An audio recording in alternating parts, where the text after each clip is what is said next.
আহা, হযরত বেলালকে ধরে নিয়ে যাওয়া হলো। বেলালকে শুধু একদিন দুই দিন মারা হয় নাই, কালেমার জন্য বেশি ত্যাগ বেলাল স্বীকার করেছিলেন। যদি কেউ সৌদি আরবে মক্কা মদিনায় যেয়ে থাকেন, দেখবেন পাথুরি রাস্তা, প্রচণ্ড গরম, 50 ডিগ্রি সেলসিয়াস, 45 ডিগ্রি সেলসিয়াস। এবছর আমি হজে ছিলাম, প্রচণ্ড গরমে হাজার হাজার হাজি এই বছর মারা গিয়েছে। শুধু গরমের কারণে হাজি মারা গেল। আমার চোখের সামনে আরাফাতে একজন হাজি মারা গেল, ছটফট করে গরমে মারা গেল।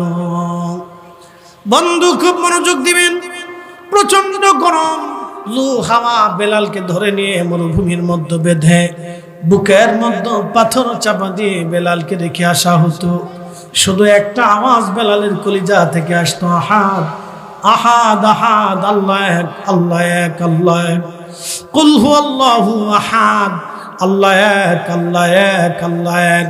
শুধু একটা শব্দ বেলালের জবান থেকে আসতো, আহাদ আহাদ আহাদ, আল্লাহ এক, আল্লাহ এক, আল্লাহ এক। আল্লাহর তাওহীদ, রুবুবিয়তের উপরে, রিসালাতের উপরে কতটা দৃঢ় একীন, মজবুত উহুদ পাহাড়ের মতো শক্ত হয়ে কাফেরের অত্যাচারের সামনে হযরতে বেলাল তিনি ওইভাবে থেকেছেন। পিঠের চামড়া চলে গেল, গলার মধ্যে রশি বেঁধে বেঁধে মক্কার অলিগলি দিয়ে তাকে টানা হলো। হযরতে বেলাল রাদিয়াল্লাহু আনহুর পিঠের চামড়া চলে গেল, গোশত খসে গেল। আহা, মেরে মেরে কোনোদিন ওষুধ দেওয়া হতো না, ওষুধ লাগানো হতো না। দিনের পর দিন ব্যথা যন্ত্রণায় বেলালের কত রজনী নির্ঘুম কেটে গেছে।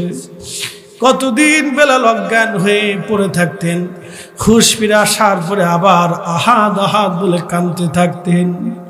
এইভাবে দিনের পর দিন, মাসের পর মাস, সপ্তাহের পর সপ্তাহ চলে গেল। বেলালের অত্যাচার সহ্য করতে না পেরে বললেন, মনিব, একেবারে আপনি আমাকে জানে মেরে ফেলে দেন, আর সহ্য হচ্ছে না আমার। উমাইয়া ডাক দিয়ে বলতেছে, বেলাল যদি কালেমা সারিস জীবনে বেঁচে যাবি। বেলাল বললেন, না, তুমি আমাকে জানে মেরে ফেলে দাও, আমি কালেমা সারতে পারবো না। উমাইয়া বলল, কালেমা যেহেতু সারবি না, তোকে একবারে মেরে ফেলবো না, তিলে তিলে তোকে মারবো। হযরত বেলালকে তিলে তিলে শাস্তি দেওয়া হলো, তিলে তিলে শাস্তি দেওয়া হয়েছে। যুগে যুগে যুগে যুগে এরকম কালেমাতুত তাওহীদের জন্যে, আহা রিসালাতের জন্যে কতজনের পিঠের চামড়া চলে গেল, জীবন চলে গেল।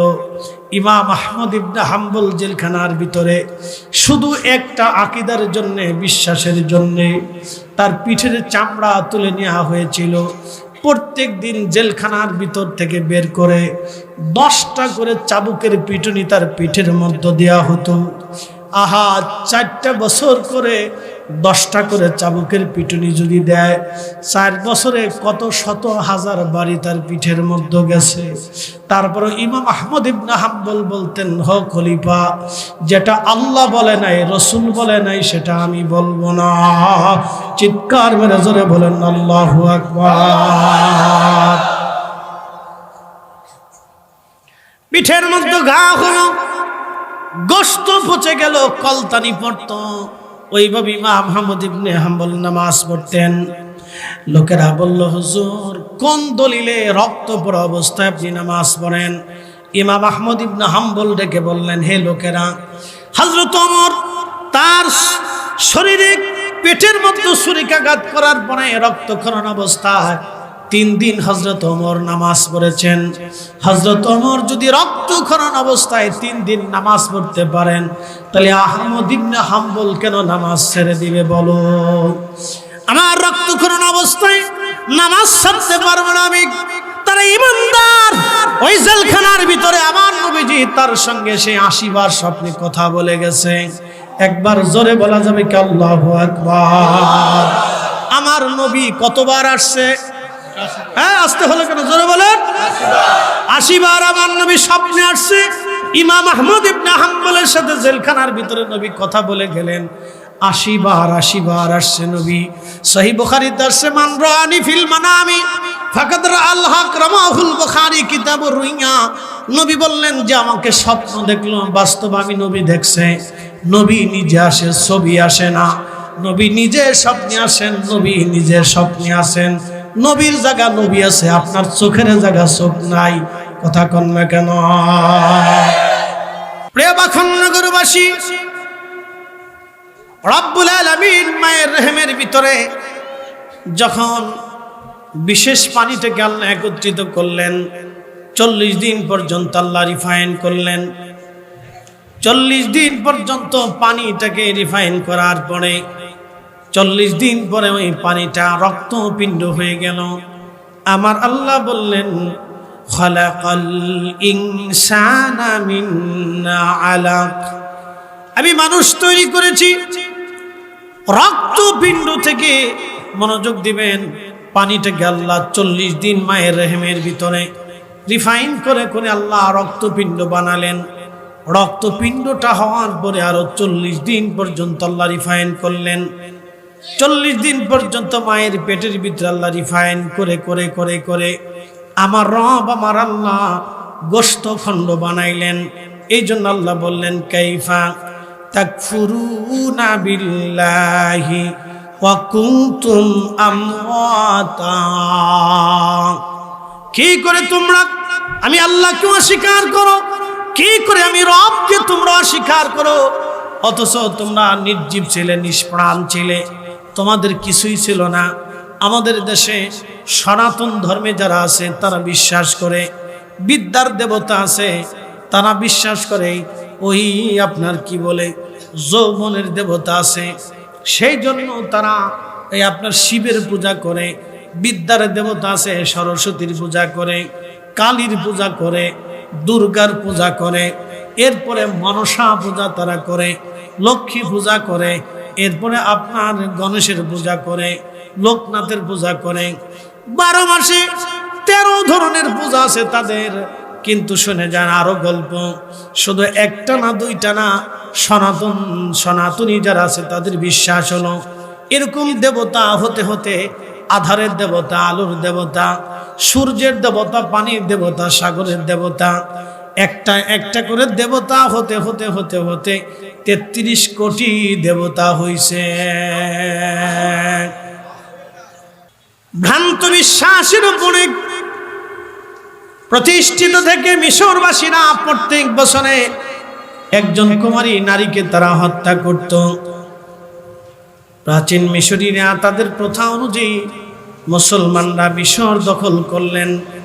সেনাপতি আমর ইবনুল আস রাদিয়াল্লাহু আনহু মিশর দখল করে নিয়ে যখন মিশরে ইসলামী হুকুমত প্রতিষ্ঠিত করলেন, তখন খলিফাতুল মুসলিমিন হযরত ওমরের জমানা চলতেছিল।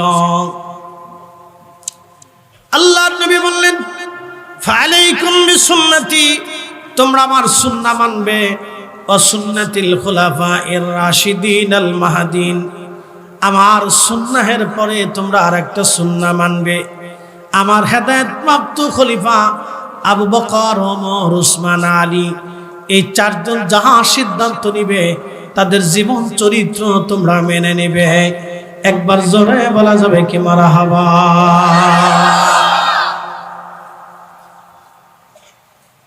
হযরত ওমরের জামানাতে সেনাপতি আমর ইবনুল আস তিনি মিশর দখল করার পরে মিশরের মানুষেরা নীল নদের জোয়ার আনার জন্য তাদের ধর্মীয় প্রথা অনুযায়ী একজন কুমারী নারী বাছাই করে ওই মেয়েটাকে নিয়ে ঢোল ডগর পিটাই আনন্দ করতে করতে, হই হুল্লা করতে করতে তাদের প্রথা অনুযায়ী নীল নদের দিকে তারা রওনা হয়ে গেছে। আপনি একটু চিন্তা করেন তো, আপনার মেয়েটাকে মানুষেরা আনন্দ করে করে ধরে ধরে নিয়ে যাচ্ছে, আর বিরাট বড় আগুন জ্বালায়া আপনার মেয়েটাকে সবাই ঢোল ডগর পিটাইয়া নাচে গিয়ে আনন্দ করে ওই আগুনের মধ্যে ফেলে দিয়ে তারা আগুনকে খুশি করার জন্য নিয়ে যাচ্ছে। এরকম যদি একটা ধর্ম বিশ্বাস পৃথিবীতে হয়, তাহলে আপনি নিজেই চিন্তা করেন এটা কত বড় অমানবিক। সনাতনীরা স্বামীর সাথে তার স্ত্রীকে জীবন্ত আগুনে পুড়িয়ে মারল, ওই স্বামীর সন্তান, ওই মেয়ের সন্তান আছে, তাহলে সন্তানদের হৃদয়ের মধ্যে কেমন ব্যথা লাগলো যে বাবাও মারা গেল, আজকে মাও মারা যাবে। ওই মেয়েটাকে জীবন্ত আগুনের মধ্যে নিক্ষেপ করার সময় তার ভাইয়ের কলিজাটা কেমন লাগলো। আজকে বোনটাকে জীবন্ত কবর, আজকে আগুনের মধ্যে পুড়িয়ে মারা হবে। ইসলাম অমানবিকতা শিখাই নাই, ইসলাম মানবিকতা শিখিয়েছে। ইসলাম আপনাকে ইনসাফ শিখিয়েছে। আল্লাহর নবী আপনাকে হক শিখিয়েছেন, বেহক শিখান নাই। আল্লাহ কোরআনে বললেন, ইন্নাল্লাহা ইয়া'মুরু বিল আদলি ওয়াল ইহসানি ওয়া ইতা'i যিল কুরবা। আমি রব্বুল আলামিন তোমাদেরকে হুকুম প্রদান করলাম, তোমরা পৃথিবীতে ন্যায় করবা, অন্যায় করবা না। যেটা ন্যায় সঙ্গত সেটা করবা, কখনোই তোমরা অন্যায় করবা না। অন্যায়কে সমর্থন করবা না, অন্যায়কে তোমরা প্রশ্রয় দিবা না। মিশরের মানুষগুলি আনন্দ করতে করতে কুমারী মেয়ে নিয়ে যাচ্ছে নীল নদের পারে, আজ তাকে হত্যা করা হবে। তাহলে বুঝেন তো মেয়েটার হৃদয় কেমন লাগতেছিল। সেনাপতি আমর ইবনুল আস রাদিয়াল্লাহু আনহু তিনি জানলেন। তিনি জানার পরে সৈন্যবাহিনী নিয়ে দ্রুত গতিতে ঘোড়া দাঁড়িয়ে তিনি মিশরের নীল নদের পারে যেয়ে সবাইকে ডাক দিয়ে বলেন, হে মিশরবাসী, আজকে যদি একটা নিরাপরাধ কুমারী মেয়েকে তোমরা যদি কতল করো, তাহলে আমর ইবনুল আসের তলোয়ার দেখতেছ, তোমাদের গর্দান থেকে সব গর্দান আমরা তলোয়ার দিয়ে ফেলে দিব। এই নিরাপরাধ কুমারী মেয়েকে আমরা হত্যা হতে দেব না, তার জীবন নষ্ট হতে দেব না। এটা মুসলমানের দেশ, এটা আল্লাহর আইনে দেশ চলবে। অতএব তোমাদের এই ধর্ম বিশ্বাস আজাইরা মিথ্যা, এইগুলি দিয়ে আজ চলবে না। একবার জোরে বলা যাবে কি আল্লাহু আকবার।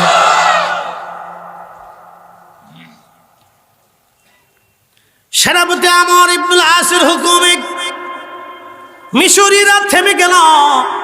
থেমে যাওয়ার পরে বলতেছে, হে সেনাপতি আমর ইবনুল আস, তোমরা দখল করেছো ঠিক আছে, কিন্তু আমাদের ধর্ম বিশ্বাস হলো এই কুমারী মেয়েটাকে জীবন্ত যখন আমরা জবাই করব, তারই জবাই করার পরে তার রক্তটা নীল নদের মধ্যে পড়বে, আর নীল নদের মধ্যে জোয়ার আসবে।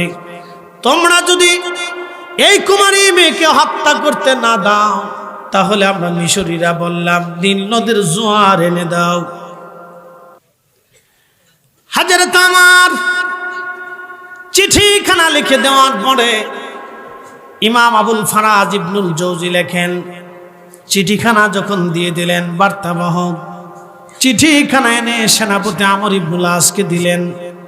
তিনি চিঠিখানা নিয়ে নীল নদের মধ্যে চলে যেয়ে নীল নদের মধ্যে চিঠিখানা ছেড়ে দিয়ে চলে আসলেন। জোয়ার এসে গেল। আর কোনদিন 1400 বছর মুসলমান পার হয়ে গেল। 1400 বছর পার হয়ে গেল। আজ এই 1400 বছরের ইতিহাসে একটা দিনের জন্য আর কোনো কুমারী মেয়ের জীবন দিতে হয় নাই। নীল নদে জোয়ার এসে গেল। কোনদিন আর জোয়ার আনার জন্য নতুন করে কোন কন্যা সন্তানের জীবন আজ পর্যন্ত যায় নাই। একবার জোরে বলা যাবে আল্লাহু আকবার। ইন্না আউয়ালা বাইতিন উদিআ লিন-নাসি লাল্লাযী বিবাক্কাতা মুবারাকান হুদাল লিল-আলামিন।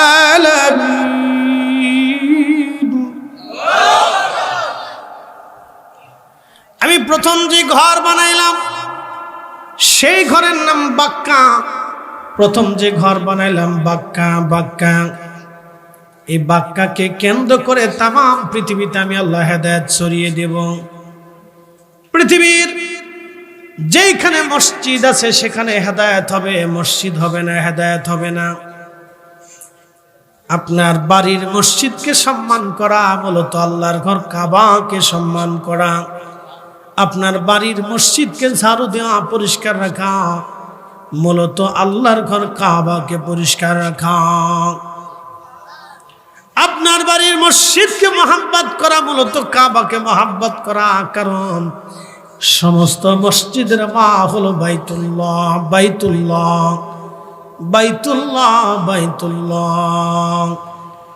এই জন্য কিয়ামতের ময়দানে মসজিদ আল্লাহর আদালতে দাঁড়ায় যাবে। আল্লাহ, আমাকে এই এই এই এই খেদমত করতো, এই এই আমার খেদমত করে নাই। এই মসজিদ আল্লাহর আদালতে দাঁড়িয়ে যাবে। ইমাম নুরউদ্দিন হাইসেমি মাজমুজ জামায়াতের ভিতরে বাবু শাফার মধ্যে তিনি একখানা হাদিসে কারিমা লেখেন, মসজিদ আল্লাহর সামনে দাঁড়ায় বলবে, ইয়া রাব্বি, এরা আমার সেবা করেছে, খেদমত করেছে, আল্লাহ এদেরকে জান্নাত না দেওয়া পর্যন্ত আমি যাব না। আল্লাহর সাথে প্রেমের ঝগড়া করবে মসজিদ, মোহাব্বতের ঝগড়া বাঁধাবে আল্লাহর সাথে। ইয়া রাব্বি, যদি আমাকে মোহাব্বতকারীকে যদি জান্নাতে না দাও, আমি আর যাব না। এই জন্য আল্লাহ রসুল বললেন, যারা মসজিদে বারবার আসে এবং নামাজ পড়ে এবং নিজের দিলখানা মসজিদের সাথে ঝুলায় রাখে, এর অর্থ হলো নিজের দিলটাকে মসজিদমুখী করে রাখে, মসজিদে যায়, মসজিদে আসে, নামাজে যায়।